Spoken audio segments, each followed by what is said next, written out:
Alors bonjour tout le monde, bienvenue aux rencontres de philosophie réflexive et existentielle avec Mathieu Martel. Nous sommes jeudi 19 août 13 heures pour un petit live qui était prévu depuis quelques temps. J'espère que vous allez bien. Voilà. N'hésitez pas à me saluer dans le clavardage pour cette rencontre avec un thème assez inusité, l'écoute consciente. Donc vous savez que vous pouvez réécouter, même si vous n'êtes pas présent, ou si vous voulez aussi faire, comment dire, réécouter certains aspects de cette rencontre dans ma section vidéo sur ma page Mathieu Martel Philosophe, à laquelle vous êtes abonné sûrement. Alors voilà, nous avons aussi une rencontre jeudi dans quelques semaines, le 9 septembre, les raisons qui nous poussent à philosopher, et le 16 septembre qui porte aussi sur la philosophie d'Épicure, ou je ne sais pas si je ne me trompe pas de date, en quelque sorte, mais c'est le 9 et le 16 septembre, ce sera des jeudis. Toutes nos rencontres, habituellement, ont lieu le jeudi, et il fait pluie sur Montréal, il y a de la pluie sur Montréal en ce moment, et c'est un bon moment, justement, parce que c'est très humide, de pouvoir venir écouter une petite rencontre de philosophie réflexive. Nous allons attendre que les gens se joignent à nous. J'espère que tout est bon. Juste me signifier si l'image est bonne, si le son est bon. N'hésitez pas à me dire bonjour. Voilà. Nous avons bien sûr, je vais en reparler aussi à la fin de ce live, une rencontre samedi 21 août 13 heures, notre deuxième atelier d'écriture créative qui s'intitule Nouvel atelier d'écriture créative qui aura lieu ce samedi 13 heures jusqu'à peu près 2h45. Donc ça dure 1h45, 10 mises en situation proposées pour vous remettre en contact avec votre pratique d'écriture, pour l'inaugurer, pour aussi créer une amorce créative également. Donc ce sont 10 mises, 10 mises en situation que je vais vous proposer. Je n'en parle pas ici en détail, mais la dernière fois, c'était très, très fructueux pour la plupart des gens qui sont venus. On était 8. Il y a maintenant quelques inscriptions et il reste encore de la place. Vous pouvez vous inscrire jusqu'à samedi midi. Je vais mettre un lien à la fin de cette vidéo pour vous inscrire via Eventbrite.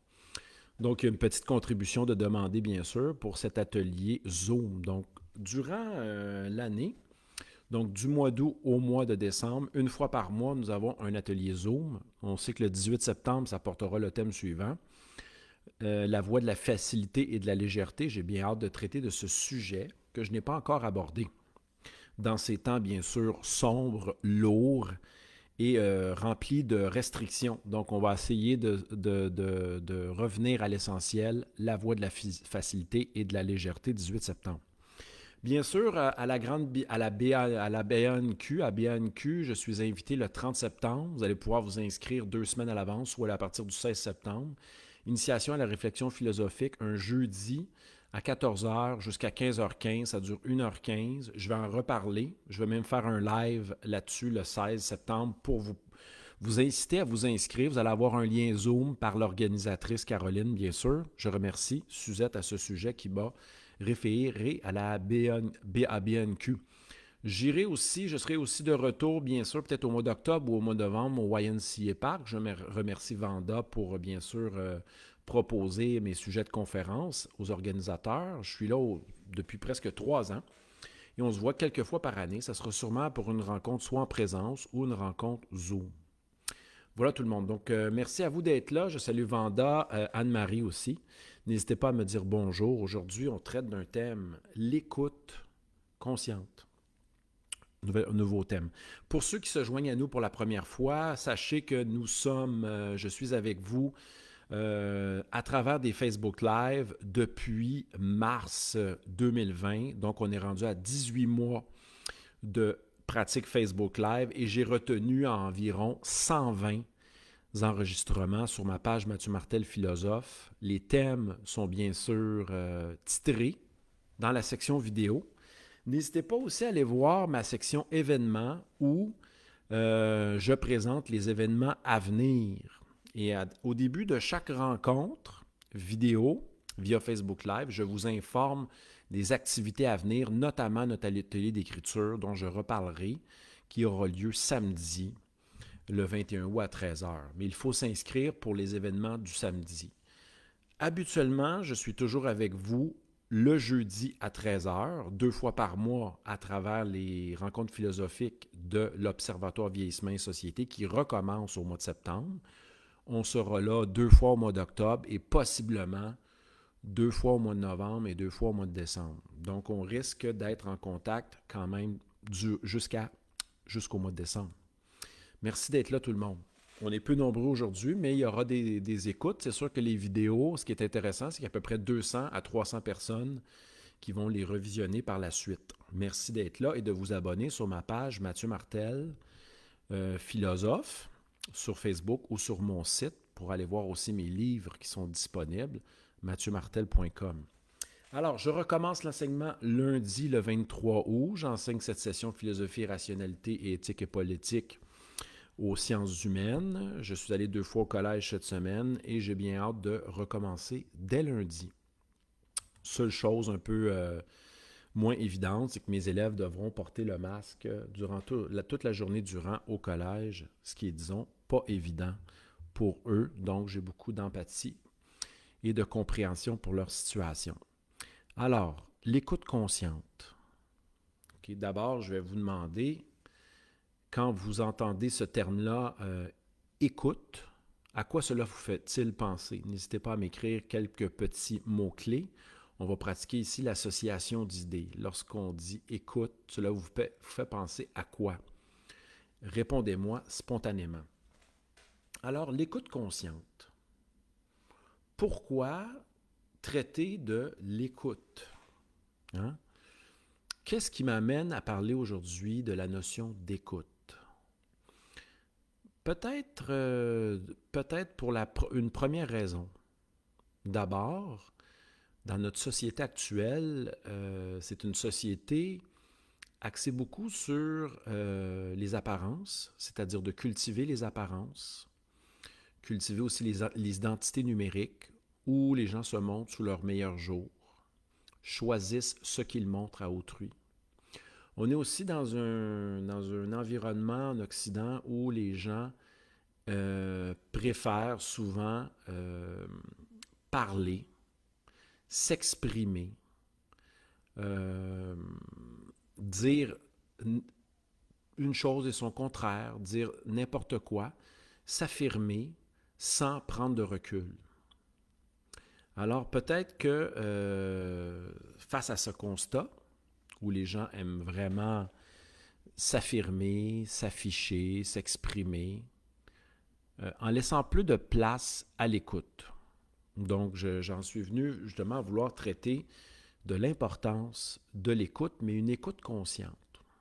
Il ne s'agit pas d'entendre, de simplement dire à l'autre « j'ai entendu ce que tu m'as dit », mais bien sûr de se placer en état d'écoute pour voir qu'est-ce qui résonne en nous lorsque l'autre s'exprime ou veut nous transmettre une idée.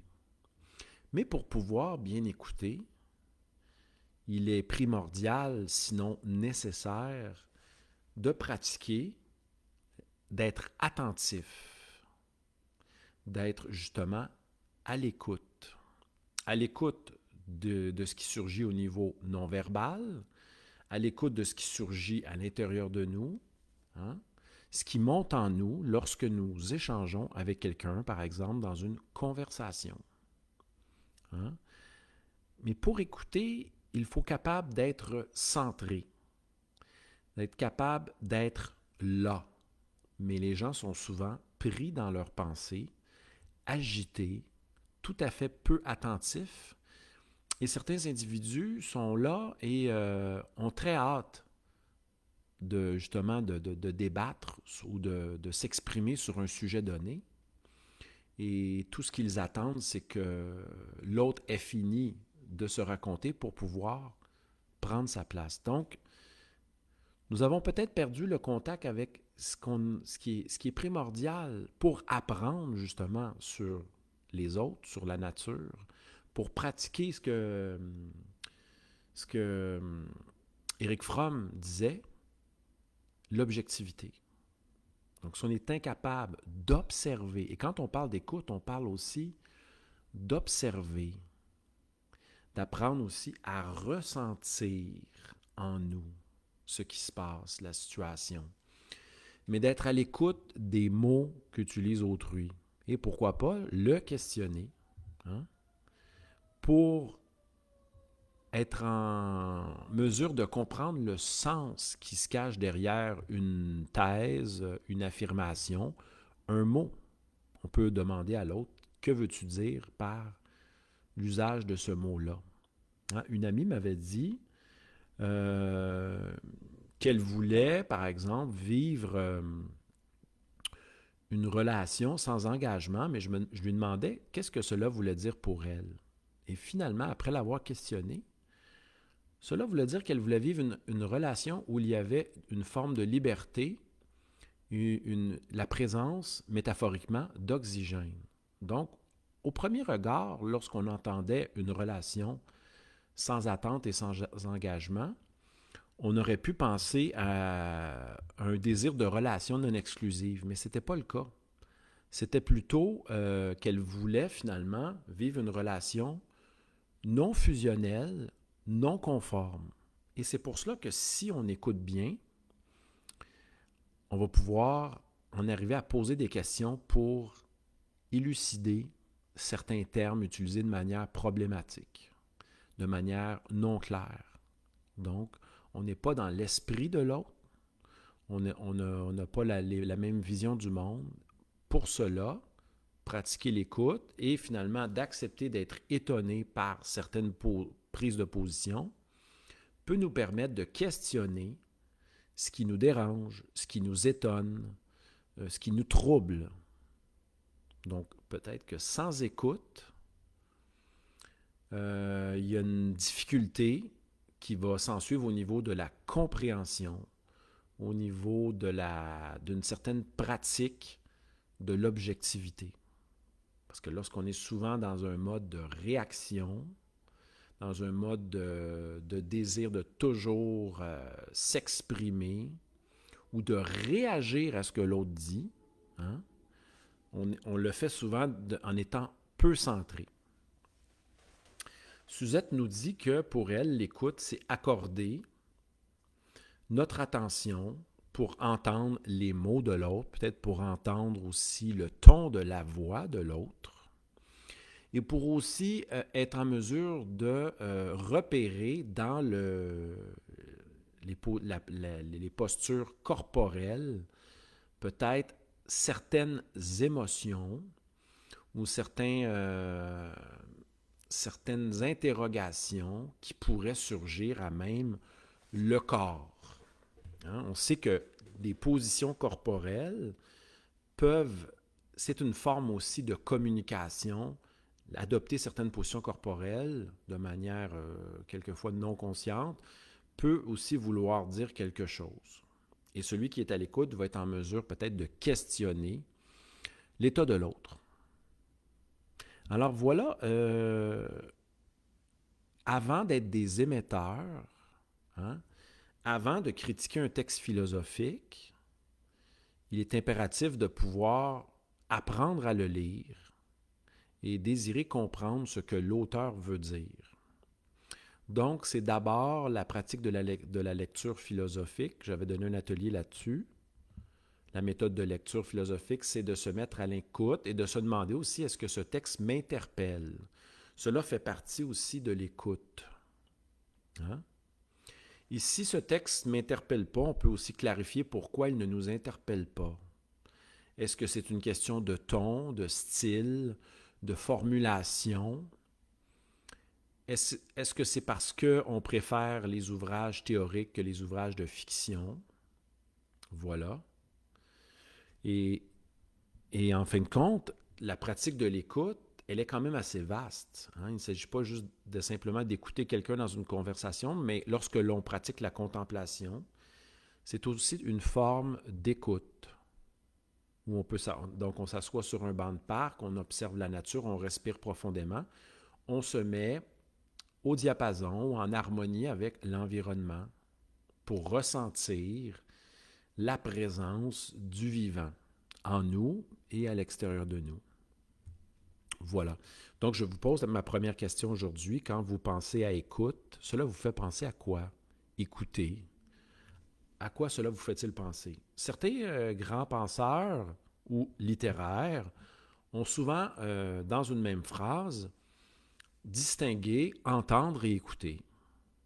Donc, quelquefois, on n'est pas à l'écoute, mais on peut entendre des sons, on peut entendre des mots, une phrase qui est dite, mais on n'est pas là, on n'est pas tout à fait présent et attentif. Donc, ça a amené certains penseurs ou littéraires à déclarer: la plupart des gens ne font qu'entendre, ils ne pratiquent pas l'écoute profonde. Et l'écoute concerne aussi peut-être la notion de kairos, le bon moment pour agir. Hein, souvent, on a des plans le matin, on a des plans pour la journée, et notre être nous informe et nous dit que ce n'est pas le temps peut-être de faire les projets auxquels nous avions donné préalablement notre assentiment. Hein? Donc, des projets, des plans qui avaient été décidés à l'avance, mais là, on se lève un matin et on se rend compte que ce n'est pas cela qui prime. Donc, souvent, on peut agir au-delà de notre écoute. Bien sûr, dans mon livre L'appel de l'aide, je présente bien sûr cette fois-là de l'écoute, hein, du ressenti, de suivre le flot. Hein, souvent, vous vous engagez dans des activités, des rencontres, vous prenez des rendez-vous. Et si vous êtes vraiment dans cette voie de l'écoute et de l'abandon, il se peut que ce que vous aviez prévu aujourd'hui ne soit pas adéquat pour votre aide. Donc, posez-vous la question, est-ce que vous allez, malgré tout, par devoir, faire ce que vous ne ressentez pas profondément? Hein? Ou vous allez le constater et le faire pareil, ou vous allez vous dire maintenant, bon, je peux changer librement parce que je suis à l'écoute du flow en moi, hein? Je vais reporter mon rendez-vous. Hein? Est-ce que vous vous permettez de reporter, d'annuler des rendez-vous? De vous dire, hein, moi, ça fait 3 semaines que je veux voir un film, mais je ne sens pas l'appel intérieur. Est-ce que j'y vais pareil, à reculons? Hein? Faites-vous des actions à reculons, à contre-cœur. Hein, voilà, le manque d'écoute, ça serait peut-être, vous êtes peut-être habitué d'agir par devoir, hein? Dans une perspective kantienne, parce qu'il le faut, parce que je me suis dit qu'il le fallait. Hein? Quelquefois, ça peut être au nom d'autorités politiques, sociales, des autorités parentales, la pression des pères. Hein? Il se peut que vous vous engagez sur une voie qui ne résonne pas en vous, qui n'a aucun écho. Donc, posez-vous la question, hein? Est-ce que vous écoutez l'appel profond de votre être? Est-ce que vous avez un appel pour déménager, pour changer de métier, pour retourner aux études, pour commencer la pratique d'un instrument de musique, pour commencer des lectures en théâtre, pour reprendre contact avec le fait de cuisiner? Hein? Posez-vous la question, au nom de l'écoute consciente, qu'est-ce qui m'interpelle profondément ici maintenant, aujourd'hui? Récemment, j'ai arrêté de lire pendant 3 semaines. Et il y a quelques jours, j'ai recommencé à lire. Donc, j'ai accueilli cet arrêt-là qui avait été demandé par mon être profond, de prendre une pause de lecture. Hein? Mais par ailleurs, j'ai pratiqué, depuis la réouverture des salles d'entraînement, une pratique d'entraînement depuis bientôt 3 mois. Un retour à l'entraînement, mais à l'extérieur de chez moi. Qu'est-ce qui vous appelle profondément, ici maintenant dans votre vie? Prenez un crayon, soyez à l'écoute, soyez honnête, écrivez-le. conscientiser ce qui veut vivre en vous, hein, le plus vivant de ce qui veut vivre en vous. Êtes-vous capable de l'écrire sur une feuille et de regarder ce qui monte consciemment? Voilà une pratique de l'écoute. Je vous salue les amis, on est peu nombreux aujourd'hui, on est à peu près 5 en ce moment, merci d'être là quand même. Vanda nous dit qu'écoutez, l'autre sans le couper, en le laissant s'exprimer et bien sûr en lui témoignant qu'on l'écoute. Donc c'est ça, écouter quelqu'un, c'est aussi peut-être des fois apprendre à reformuler, poser des questions pour mieux comprendre et aussi d'accueillir, de reconnaître ce que l'autre dit. Voilà, merci Vanda pour ton commentaire. Alors aujourd'hui, les amis, en ce jeudi 19 août 2021, on a recommencé notre pratique des Facebook Live de 13h, du jeudi 13h. Nous aurons bien sûr 2 Facebook Live en septembre. Ils ne sont pas encore affichés. Je vais mettre une petite bannière au début du mois de septembre. Ça sera le 9 et le 16 septembre à 13h dans le cadre de l'Observatoire Vieillissement en Société. Je parlerai des piqûres et des raisons de philosophie au mois de septembre. Pour ceux qui viennent de joindre à nous ou qui nous écoutent en différé, je vous salue. Je salue Isabelle, François et les autres. On a une rencontre le samedi 18 septembre sur Zoom, sur la voie de la facilité et de la légèreté, mais aussi à BANQ, un jeudi à 14h, le 30 septembre. Je vais présenter l'initiation à la réflexion philosophique. Mais en fin de semaine, on a un bel atelier d'écriture créative, un nouvel atelier. On avait eu 8 participants à notre première rencontre. On devrait être un bon petit groupe pour samedi, encore des places pour s'inscrire. C'est de 13h à 15h. Et quelquefois, nos habitués, donc notre groupe d'habitués, je peux permettre aussi une réécoute en différé pour ceux, à moins que vous ayez quelque chose le samedi, mais c'est réservé simplement à nos habitués. Et sachez que le vidéo n'est pas conservé par la suite et ne sera pas rendu public. Donc, je reviens à mon point. Merci d'être là tout le monde. L'écoute consciente. On peut aussi écouter, cela veut dire aussi être à l'écoute de nos mécanismes, nos fonctionnements répétitifs qui sont inscrits dans des habitudes. C'est être à l'écoute, c'est aussi prendre conscience du fait que l'on tourne en rond, qu'on est pris dans des schèmes répétitifs qui datent de loin. Hein? Être à l'écoute, c'est aussi ressentir les émotions, parce que nous sommes vivants, monter en nous la colère, l'injustice, le désir, l'excitation, etc. Le désir de changer sa vie. Et on est à l'écoute aussi lorsque nous rêvons, lorsqu'on fait des prises de conscience durant la journée. On peut les inscrire dans un journal, dans un cahier, hein, pour justement être à l'écoute de ce qui monte et se vider la tête en même temps. Car si on dépose nos projets, nos rêves, nos prises de conscience sur une feuille, on laisse de la place pour accueillir d'autres choses et d'être justement tout à fait là pour observer, pour écouter et ressentir ici maintenant, à tout moment, peu importe où vous êtes, dans votre douche, en train de vous promener dans un parc, longeant un trottoir pour vous rendre au métro, lorsque vous êtes même assis dans l'autobus ou dans le métro. Hein, vous pouvez pratiquer cette forme d'écoute et d'attention profonde à ce qui est, sans nécessairement vous demander qu'est-ce que je suis en train de penser, mais en étant bien sûr, en pratiquant l'attention sans désirer saisir ce que vous pensez. Hein, être simplement un témoin qui est attentif à ce qui surgit. Je salue Daniel qui vient de se joindre à nous. Daniel qui est fort occupé à mon collège pour faire les impressions de notes pour nos professeurs. J'espère qu'il nous écoute sur son système de son en stéréo.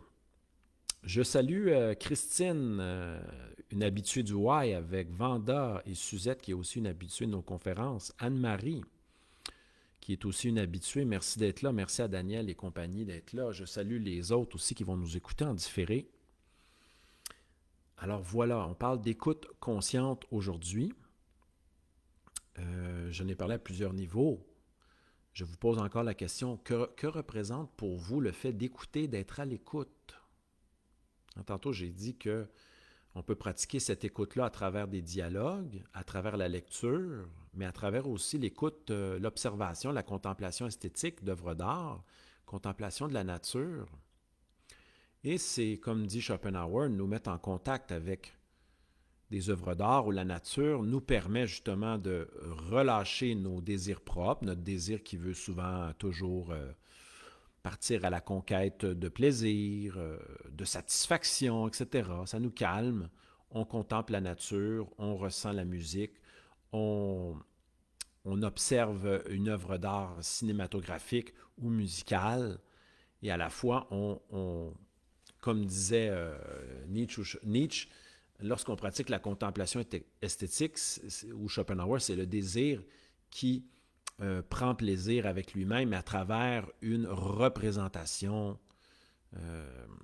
esthétique, cinématographique, musicale, etc. Ça nous permet aussi d'être à l'écoute de discours variés qui vont nous faire visiter, découvrir des mondes, un texte de Shakespeare, un film de Louis Malle, une toile de Miro, etc. OK? Donc, on peut, puis même à travers la pratique de l'écoute aussi de conférences, de podcasts, etc., on pratique le fait d'écouter quelqu'un d'autre et d'écouter un discours qui est un autre pour nous-mêmes, un mystère. Hein? C'est la pratique de l'écoute de l'autre. Et c'est ce que j'ai développé à travers la lecture des textes philosophiques. Il faut se mettre à l'écoute de ce que pense l'auteur. Donc, il faut en quelque sorte s'abstraire et essayer de comprendre ce qu'il veut nous dire. Donc, écouter, c'est se mettre notamment à la place de l'autre dans une compréhension de discours ou dans sa compréhension de sa vision du monde. Et je reviens à Fromm, ça s'appelle pratiquer en quelque sorte, mais pas toujours une objectivité dite scientifique, mais d'apprendre à comprendre le point de vue de l'autre sans vouloir nécessairement le vaincre dans une lutte heuristique ou une lutte polémique, mais de vouloir se mettre à la place de l'autre. Que veux-tu dire par là? Pourquoi penses-tu là? Comment définis-tu ce terme-là? Hein? Et quelquefois, l'autre peut se sentir un peu troublé et démasqué lorsqu'il n'a pas de définition pour un terme. C'est ce que Socrate constatait en questionnant les gens qui prétendaient savoir, ceux qui soutenaient une forme de double ignorance. Hein? Ils prétendaient savoir ce qu'était la vertu, mais ne sachant même pas la définir, ou se contredisant dans une thèse, en soutenant une certaine thèse sur la vertu. Mais c'est pas facile. Souvent, on ne sait pas de ce dont on parle. Donc, nous sommes dans un mode de la croyance, non pas dans un mode de la connaissance ou de la certitude, ni dans des connaissances dites vraies, parce que les connaissances aussi, on peut déclarer la Terre est ronde sans savoir l'expliquer, donc on soutient une connaissance vraie, mais sans démonstration. Hein? Et si on croit que la Terre est d'une autre forme, ben là, on peut se faire expliquer la chose par des spécialistes, des scientifiques, qui vont être capables de démontrer le tout à travers des démonstrations, des exemples, etc., des mises en situation. Voilà, donc être à l'écoute, c'est apprendre, reconnaître que nous ne savons pas aussi, hein, d'admettre son ignorance. Tout ce que je sais, c'est que je ne sais rien, ou que je ne le sais, d'affirmer, je ne sais pas sur ce sujet-là. Explique-moi ce que tu en sais. Et après, de partir peut-être à la recherche. Merci. Christine nous dit qu'écouter, c'est de vouloir découvrir, apprendre sur l'autre, de l'autre, sur l'autre, et d'être à l'écoute des opinions divergentes, de savoir pourquoi soutiens-tu telle position. Qu'est-ce qui te pousse? Moi, j'ai beaucoup de discussions sur des sujets variés et j'aime entendre les positions diverses. J'aime lire différentes positions. Être à l'écoute nous permet aussi de démasquer les manipulations, les mensonges, les incohérences, en étant plus centré, plus distant, plus analytique, et en voyant qu'il y a des discours qui se contredisent, qu'il y a un manque de cohérence, qu'il y a un mensonge qui vient d'être utilisé. On emploie tel terme et ce terme-là va à l'encontre de la définition profonde du terme. On dit avancer une vérité, mais finalement, c'est une fausseté. Donc, c'est là qu'on peut débusquer, démasquer les formes de manipulation, de mensonges, de tromperie. Bref, être à l'écoute, c'est de développer aussi ses capacités d'autocritique et de critique du discours. Donc, comme le faisait bien sûr Descartes, remettre en question tout le savoir qu'il avait reçu jusqu'à maintenant, pratiquer le doute, l'analyse, agir par lentement mais sûrement, par circonspection. Donc, on a cette naissance-là chez les trois grands philosophes classiques, que l'on pense à Descartes, Malebranche et Spinoza, et plus tard, avec l'émergence des Lumières, et aussi des grands encyclopédistes, Diderot d'Alembert, Voltaire, etc. On a ça, bien sûr, dans la fameuse lettre, le texte de Qu'est-ce que les Lumières de 1794 d'Emmanuel Kant. Sapere aude, ose penser par toi-même, ose douter, ose remettre en question, ose sortir de la croyance. Nous connaissons trop, nous ne pensons pas assez, nous dit Nietzsche. Et nous croyons trop des oui-dire, le savoir du premier genre chez Spinoza. Les oui-dire, les opinions, les impressions. On doit passer au deuxième niveau qui est l'analyse, la comparaison, le questionnement sur le sens d'un mot. Et finalement, la connaissance de troisième genre chez Spinoza, qui est la recherche de la connaissance intuitive, profonde. Recherche chez Spinoza qui se limite aux causes, mais qui, chez d'autres comme Bergson, la connaissance chez Bergson, c'est l'intuition profonde qui nous aide à comprendre l'autre. Rentrer dans une certaine forme de sympathie profonde qui nous révèle un savoir juste. Voilà. Merci d'être là, les amis. Merci d'être là dans cette rencontre de philosophie réflexive avec Mathieu Martel, 19 août 2021. J'espère que vous appréciez. Je salue ceux qui vont être en réécoute de ce live, ce petit live que j'ai annoncé il y a quelques jours. Et je me surprends à dire certains aspects concernant l'écoute. Alors voilà les amis. Donc, nous allons nous revoir samedi pour ceux qui veulent s'inscrire jusqu'à midi. Vous pouvez le faire jusqu'à midi pour l'atelier d'écriture créative. N'ayez crainte, si il ne s'agit pas d'écrire des longs textes. Nous allons avoir 11 mises en situation. Ça dure 1h45. On partage nos réponses, ce qu'on a écrit si ça nous tente, ou on écoute simplement. Il y a encore de la place pour s'inscrire. N'hésitez pas à venir vivre cette belle expérience-là à travers la plateforme Zoom. Je vous envoie un lien dès que vous êtes inscrit. Et on se retrouve ici en petits groupes de 10 maximum pour échanger, pour réveiller notre désir d'écrire, pour l'alimenter ou pour le maintenir. Alors les amis, sur ce, c'est un petit live assez court aujourd'hui sur un sujet assez profond et vaste. J'espère que vous avez apprécié. On se revoit bientôt, au début septembre, les jeudis, 9 et 16 septembre, le samedi 18 septembre pour un Zoom, ou sinon, dans 2 jours, le 21 août pour un atelier d'écriture. Je vous remercie tout le monde. Bonne journée, bonne réécoute. Allez voir les différents lives dans ma section vidéo et les événements dans ma section événements. Je vous remercie. À bientôt, portez-vous bien et bon début d'automne. Merci tout le monde. Ciao, prenez soin de vous.